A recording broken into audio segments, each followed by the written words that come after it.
between the Tigris and the Euphrates. Preface. Hi, my name is Sultana. I was born in Iraq, although my family was born in another continent. But I did not. I am 35 years old, a beautiful age. I don't know what went through the author's mind to write about me.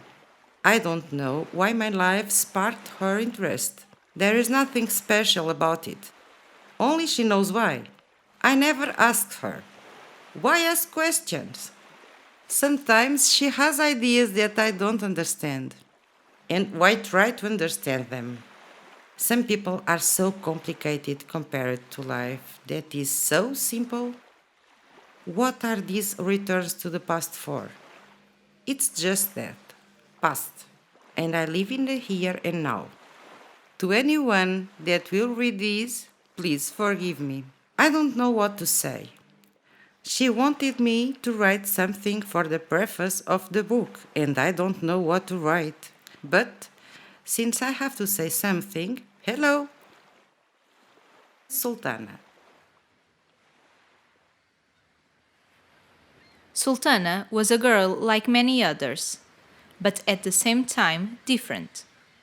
It cannot be said that her life had been a bed of roses.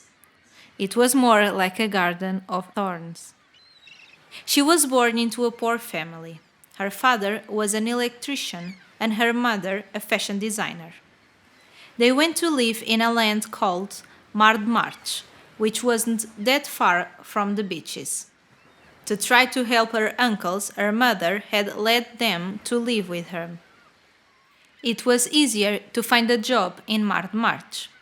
She tried to get everyone a job and she accomplished it. They stayed at her house and Sultana had to sleep in her parents' bedroom because the house only had 3 rooms. Then came the grandparents, her mother's parents.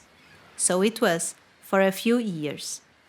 One day her grandfather, whom Sultana liked very much, passed away.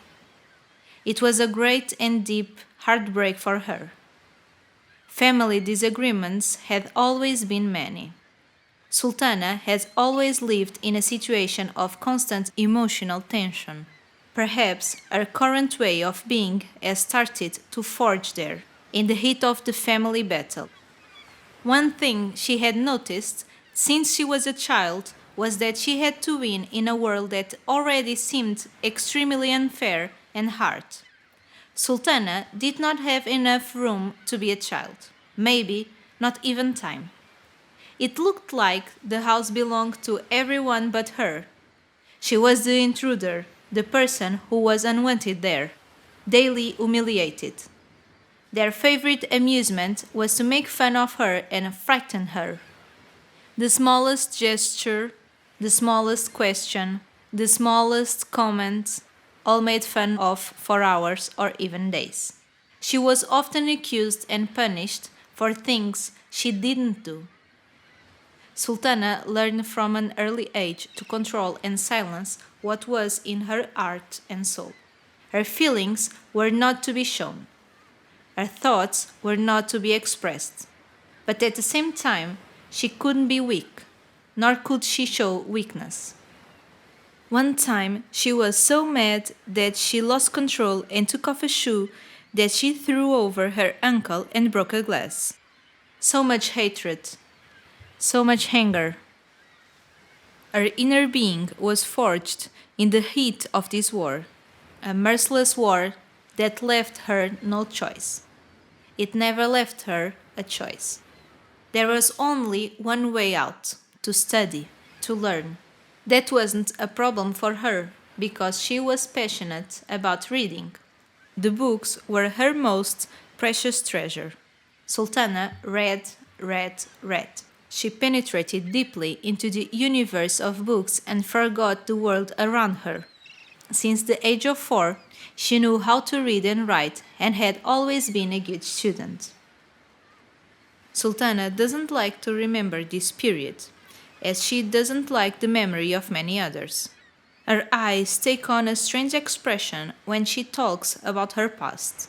I sense that there are points that she avoids touching, ignoring their existence. I can't assert that it hurts to go back to her childhood.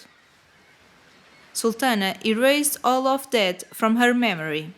Her look, usually expressive and gentle, gradually loses its vivacity, becoming increasingly dark.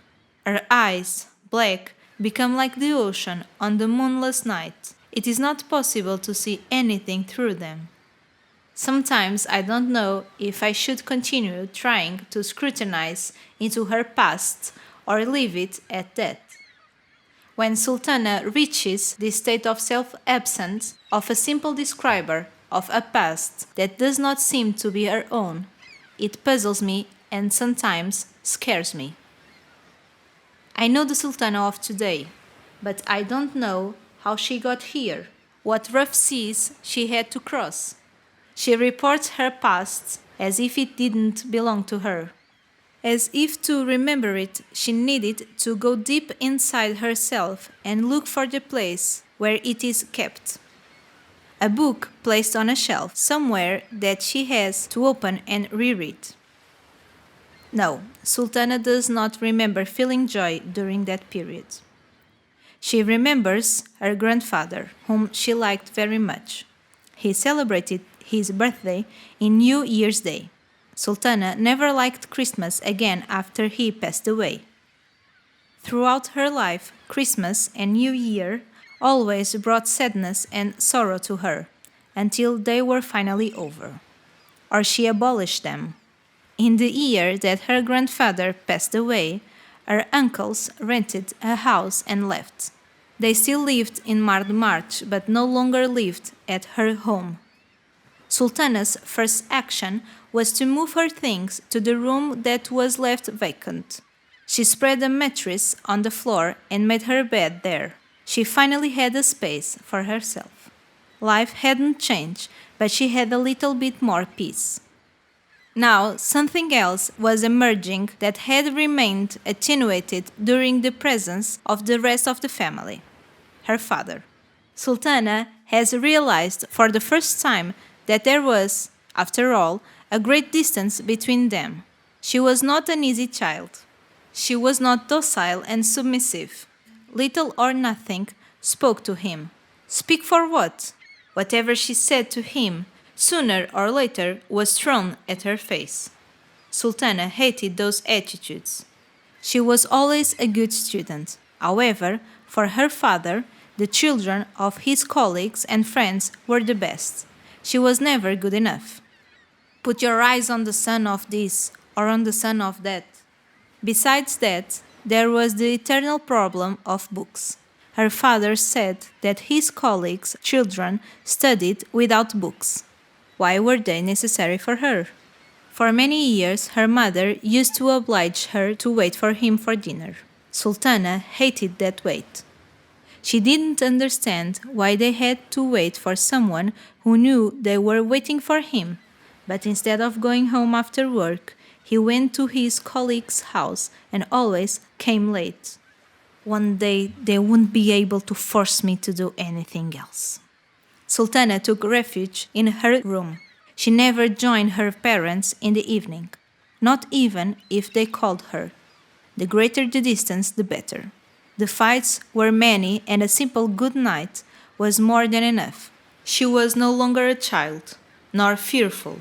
She faced them openly, and when she lost her head, they hardly could prevent her from speaking her mind. They could hit her all they wanted. She didn't even feel the pain. What was physical pain compared to all the suffering that she had felt until then? Sultana ended up packing her things, but was prevented from leaving the house, and that day was a memorable one.